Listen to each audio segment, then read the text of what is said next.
اس محفل کے روح رواں حضرت پیر دلبر صاحب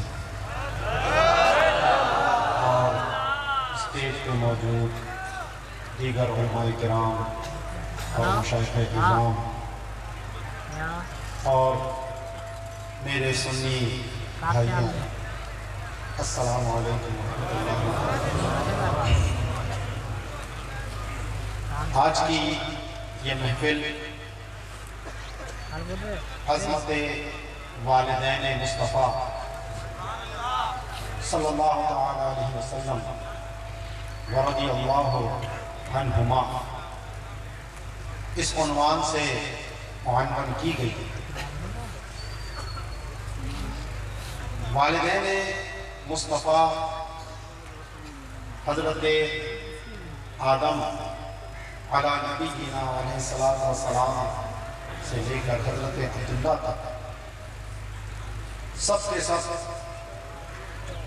نہ صرف ایمان والے تھے بلکہ اپنے زمانے کے سب سے بہترین لوگوں میں شامل ہیں۔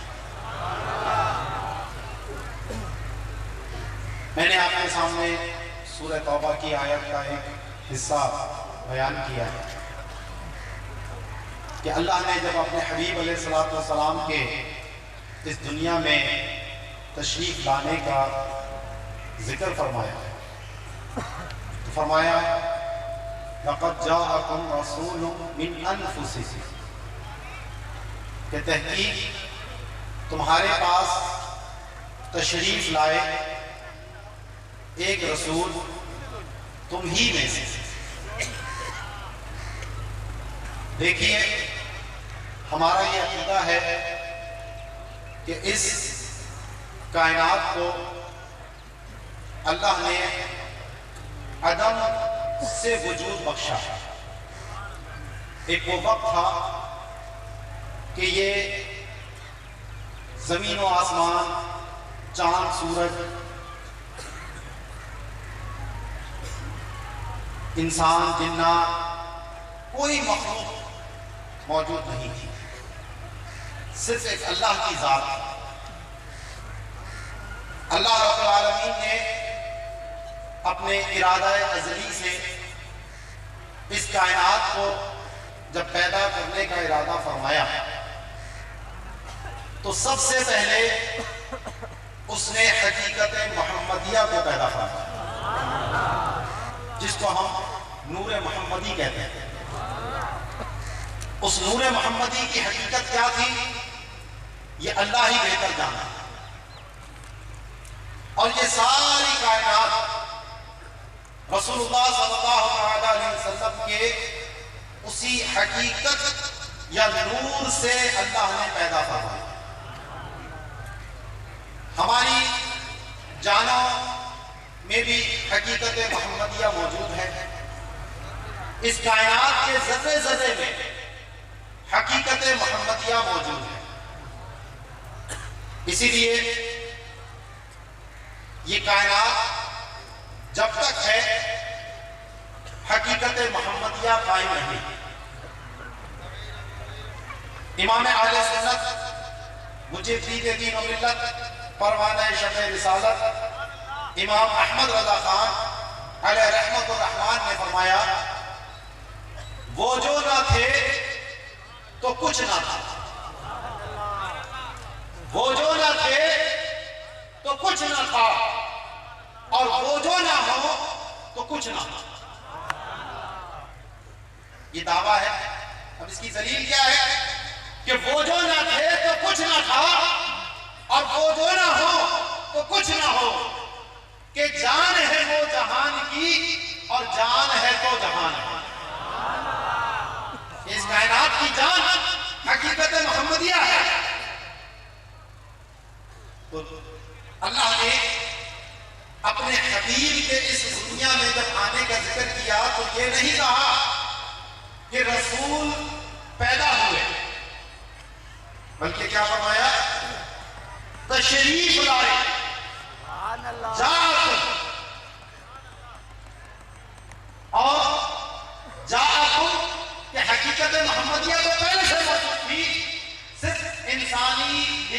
لباس میں وہ نور محمدی آمنہ رضی اللہ تعالی عنہا کے بدن مبارک سے ظاہر ہوا۔ تو جو کائنات کی اصل ہے، جو ان کی حقیقت ہے، تو اللہ نے اس شان والے نبی کی ہر نسبت کو اللہ نے سب سے بلند و بالا رکھا۔ جب خاندان کی بات کی جائے تو رسول اللہ صلی اللہ علیہ وسلم کا خاندان سب سے افضل و اعلیٰ۔ جب ماں باپ کی بات کی جائے تو رسول اللہ صلی اللہ علیہ وسلم کے ماں باپ سب سے افضل و اعلیٰ۔ اس زمانے میں ان سے افضل و اعلیٰ کوئی اور شخصیت نہیں تھی۔ اس آیت کریمہ کو ایک دوسری قراءت میں انفسکم بھی پڑھا گیا کہ جاءکم رسول من انفسکم۔ انفس معنی ہوتا ہے سب سے نفیس، سب سے ستھرا، سب سے بلند، سب سے اچھا۔ تو اس قراءت کے مطابق اگر ترجمہ کیا جائے تو عظمت والدین مصطفیٰ ہمارے سامنے کھل کر سامنے آ جاتے ہیں کہ تمہارے پاس ایک رسول تشریف لائے، تمہارے سب سے بہترین انسانوں میں سے، سب سے بہترین ماں باپوں میں سے، سب سے بہترین مرد و عورت سے، اور وہ حضرت عبداللہ رضی اللہ تعالیٰ عنہ اور آپ کی والدہ ماجدہ حضرت آمنہ رضی اللہ تعالیٰ عنہ۔ تو بات صرف ایمان کی نہیں ہے، ایمان کا معاملہ تو طے شدہ ہے، تو بات تو افضلیت اور فضیلت کی ہے کہ جس زمانے میں والدین مصطفیٰ تھے، انبیاء و مرسلین کے بعد اس وقت وہ سب سے افضل و اعلیٰ تھا۔ انفسکم، قرآن کی یہ آیت اس بات پر دلالت کرتی ہے، اور خود کئی احادیث مبارکہ جن میں نبی کریم علیہ السلام نے اپنے نسب کی فضیلت کو بیان کیا اور اپنے خاندان کی عظمت کو سب لوگوں کے سامنے علی الاعلان ظاہر فرمایا کہ اللہ نے مجھے بہترین قرن فقرن کے اندر منتقل کرتا رہا، یہاں تک کہ اس قرن میں مجھے پیدا کیا جس سے میں دنیا میں تشریف لایا۔ یعنی دنیا میں کوئی خاندان جب بھی بنا تو اللہ نے میرے نور کو سب سے عمدہ خاندان کے اندر رکھا۔ تو جب حضرت عبد المطلب اور پھر وہاں سے منتقل ہو کر حضرت عبداللہ رضی اللہ تعالی عنہ کے اندر، تو ایمان والدین مصطفیٰ تو بہت چھوٹی بات ہے، اور یہ ایمان کا واقعہ بھی، معاملہ بھی تھوڑا سا میں ظاہر کر دیتا ہوں کہ جب انبیاء کی تعلیمات ختم ہو جائیں اور نئے نبی ابھی ظاہر نہ ہوئے ہوں تو اس کو ایام فترت کہتے ہیں، یعنی پچھلے نبی کی تعلیمات اب موجود نہیں ہے، نئے نبی ابھی نہیں آئے، اس دوران جو لوگ ہوں گے وہ اہل فترت کہلائیں گے، اور وہ زمانہ جو ہے وہ ایام فترت کہلاتا ہے۔ تو ان لوگوں کے لیے نجات کے لیے صرف اتنا ہی کافی ہے کہ وہ اللہ کی توحید کے قائل ہیں، سبحان اللہ، وہ سب جنت میں جائیں گے جو سب توحید کے قائل ہیں۔ اب ایمان والدین کی اگر بات کی جائے تو حضور علیہ السلام کے جتنے آباء و اجداد ہیں سب کے سب مومن اور موحد تھے، سبحان اللہ، ان سے کبھی شرک، بت پرستی کی کوئی ایک روایت بھی صحیح موجود نہیں۔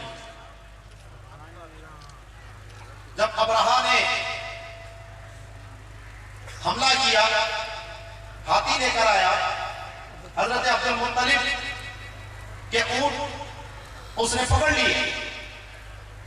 تو اس موقع پر جو آپ نے اس ابرہہ سے مکالمہ فرمایا وہ آپ کی توحید کی واضح دلیل موجود. آپ وہاں دیکھ لیجئے تو الفاظ ہیں، کہیں آپ کو شرک کا کوئی شائبہ بھی نظر آتا ہے. ایک ایک بات، ایک ایک جملہ توحید باری تعالیٰ کی مضبوط دلیل کے طور پر نظر آتا ہے. کہ اس نے ابرہہ نے بلایا کہ آپ بڑے معزز ہیں اپنے قبیلے کے اندر، آپ بتائیے میں آپ کے لیے کیا کر سکتا ہوں. تو آپ نے کہا کہ میرے اونٹ چھوڑ دو. اس نے کہا کہ آپ اس عبادت گھر کے بڑے ہیں، میں تو سمجھا تھا کہ آپ اس کے بچانے کے لیے مجھ سے سفارش کریں گے. تو آپ نے فرمایا کہ اونٹ میرے ہیں، اس کی حفاظت میری ذمہ داری ہے، اور یہ بیت اللہ جس کا ہے وہ خود اپنے گھر کی حفاظت فرما لے. یہ ایمان کامل، یہ یقین محکم کیا کسی بت پرست کے اندر کبھی نظر آئے گا؟ اور پھر اللہ نے اس یقین کی کیسے لاز رکھی کہ ابابیل کے لشکروں کو اللہ نے ان ہاتھی والوں کو تباہ و برباد کرنے کے لیے بھیجے. وہ اللہ کے ولی کامل تھے، اللہ نے ان کی زبان سے نکلے ہوئے ایک ایک لفظ کی لاز رکھی، اور وہ پورا کا پورا لشکر تباہ و برباد ہو کر وہاں سے نیست و نابود ہو. ذرا دیکھیے پھر آپ کی والدہ ماجدہ جب آپ نے مقام ابوا میں، جو مدینہ شریف اور مکہ مکرمہ کے درمیان ایک مقام ہے، وہاں آپ کا وصال ہوتا ہے. نبی کریم رؤوف الرحیم صلی اللہ علیہ وسلم کی عمر مبارک اس وقت صرف 5-6 سال کے قریب. آپ شدید بیمار ہو جاتی ہیں اور موت کے آثار نظر آنے لگتے ہیں. تو اس موقع پر آپ کی والدہ ماجدہ نے حضرت آمینہ رضی اللہ تعالیٰ عنہا نے جو اشعار کہے تھے، وہ اشعار آپ کے مومن اور موحدہ ہونے پر واضح ترین دلیل موجود. اور وہ اشعار ہماری سیرت کی کتابوں میں سند صحیح کے ساتھ تحریر کردہ موجود ہے. سند بھی اس کی موجود ہے، یہ نہیں ہے کہ صرف ادھر ادھر سے لے کر بیان کر دیے گئے. تو آپ نے وہ جو اشعار کہے تھے میں آپ کی خدمت میں وہ پیش کرنا چاہتا ہوں کہ امی جان نے اپنے لخت جگر کے لیے کیا وہ شعر فرمائے تھے.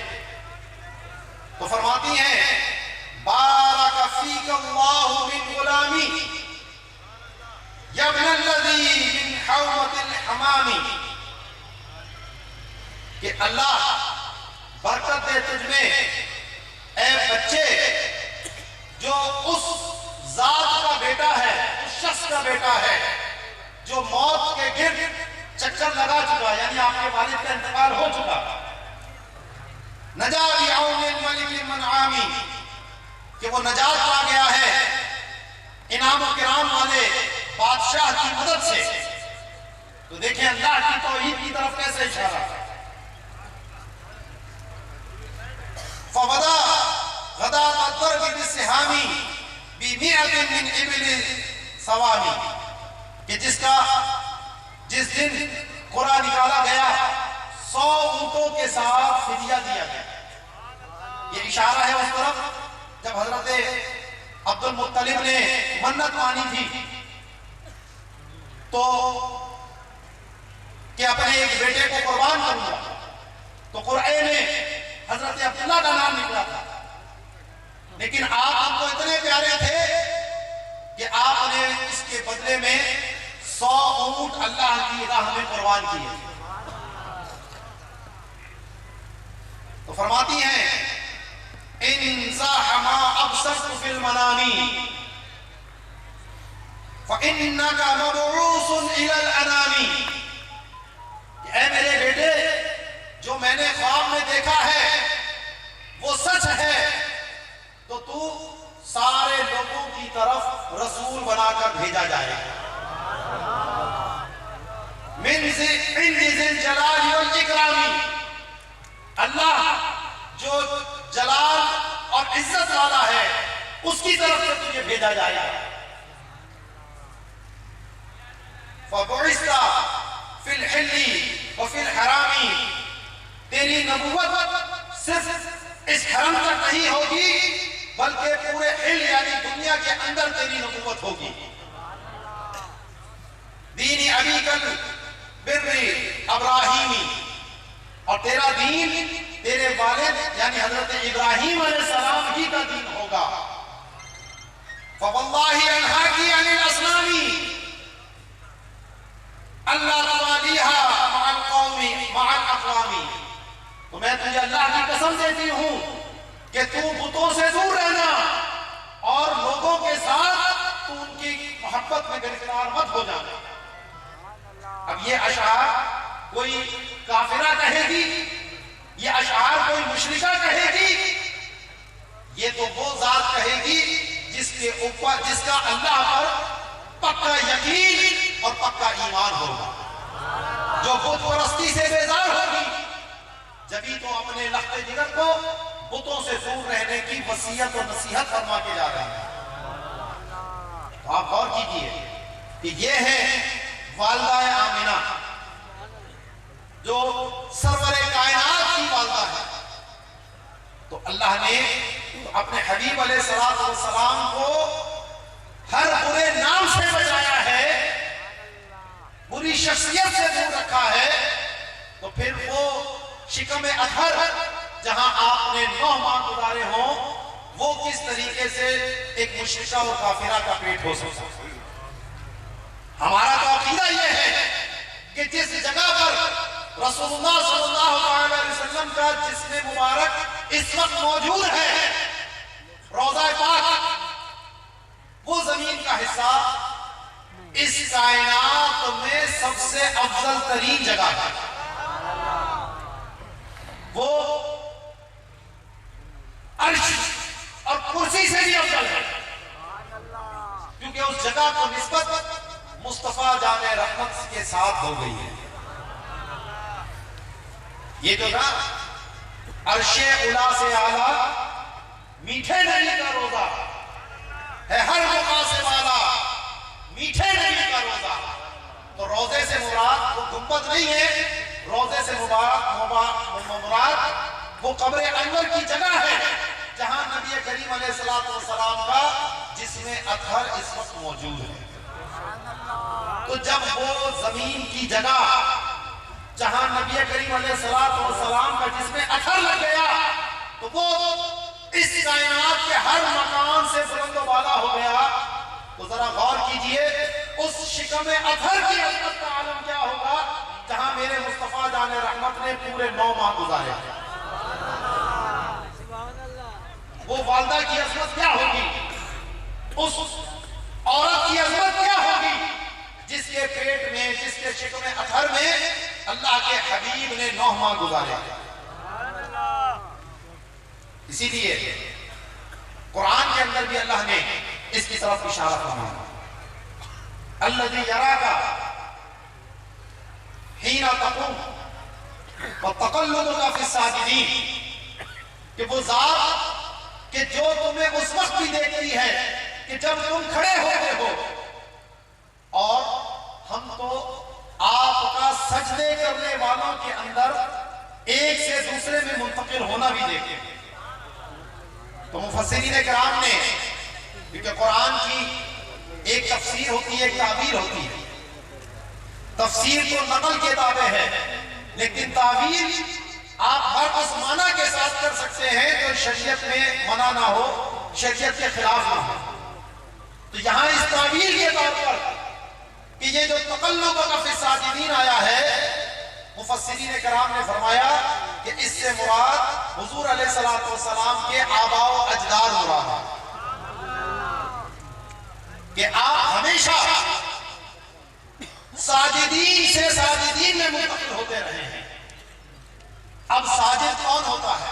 سجدہ کون کرتا ہے اللہ کا؟ کیا کوئی مشرک کرتا ہے؟ کوئی کافر کرتا ہے؟ یا ایمان والا کرتا ہے؟ اور ایمان والا بھی ہر ایمان والا سجدہ نہیں کرتا۔ کتنے بے نمازی ہیں لیکن اس کی وجہ سے ہم کو کافر نہیں کہہ دیتے۔ نماز فرض ہے، پڑھنی ہے، اگر کوئی نماز کا انکار کرے گا تو کافر ہو جائے گا، لیکن اگر نماز میں سستی کرے گا تو گناہگار ہوگا، کافر نہیں ہوگا۔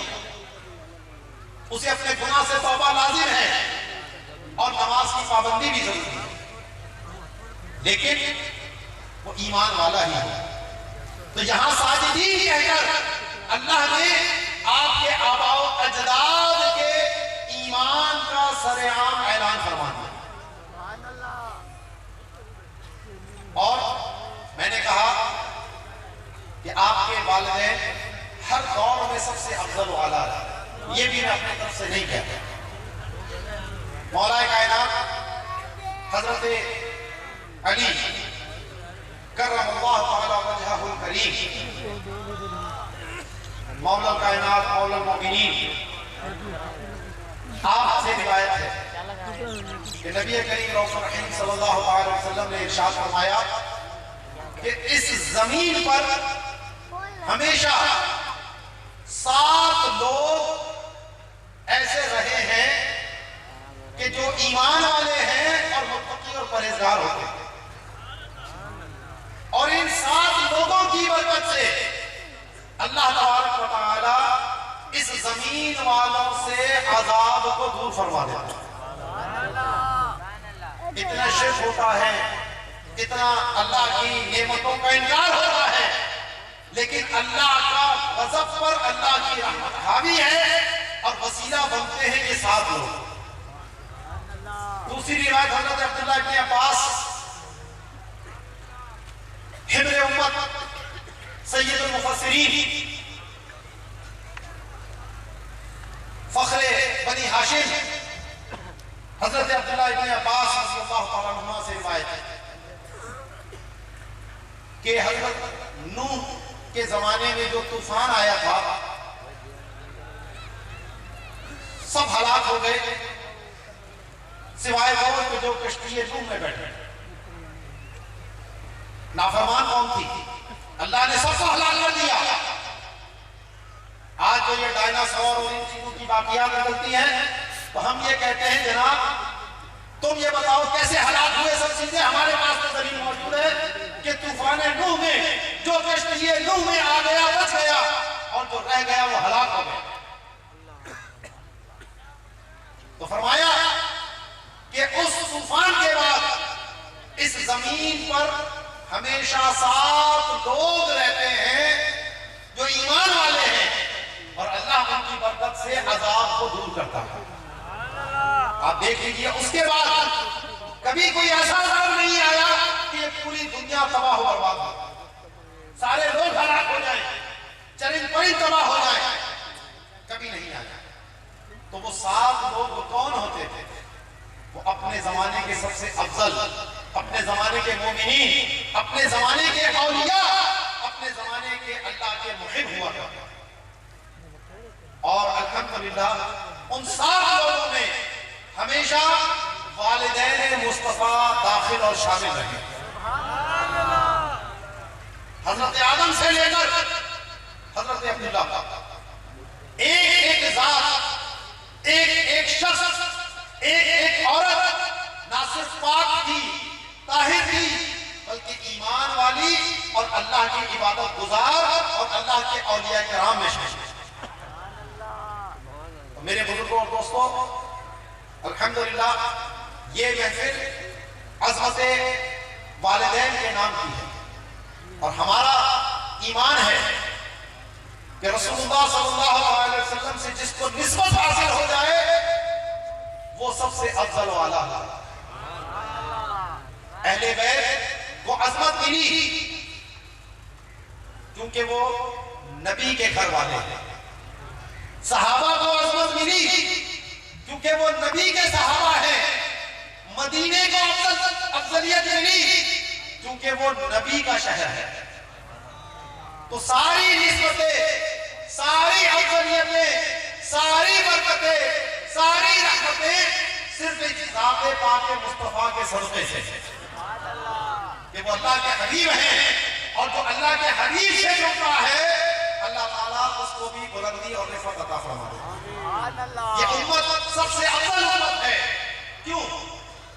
اس لیے کہ اس میں مالدار ہوں گے، اس لیے کہ اس میں سرمایہ دار ہوں گے.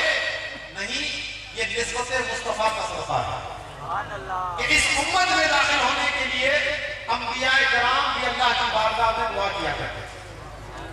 تو حضور اسی لیے نبی الانبیاء ہیں، تمام انبیاء کے بھی نبی ہیں. اور سارے نبی ہونے کے باوجود اپنی اپنی امتوں کے لیے نبی ہیں. لیکن حضور علیہ السلام کے سب امتی ہیں. سبحان اللہ. سب پر حضور پر ایمان لانا فرض اور لازم ہے. تو میرے بزرگوں اور دوستو، اس عظمت مصطفیٰ، عظمت والدین مصطفیٰ کی کانفرنس سے آپ اپنے دلوں کو والدین مصطفیٰ، آبا و اجداد مصطفیٰ کی عظمت کو لے کر اس جگہ سے واپس جائیں. اور جب بھی کوئی بات ہو تو ڈنڈے کی چوٹ پر یہ بات کرے کہ الحمدللہ ہم اس بات کو مانتے ہیں کہ والدین مصطفیٰ نہ صرف ایمان والے تھے بلکہ وہ اپنے زمانے کے سب سے افضل اور اللہ کے اولیاء میں بھی تھے. تو اللہ تعالیٰ ہم سب کو نسبت مصطفیٰ کی برکت عطا فرمائے. آمین بجاہ النبی الامین وما علینا الا البلاغ.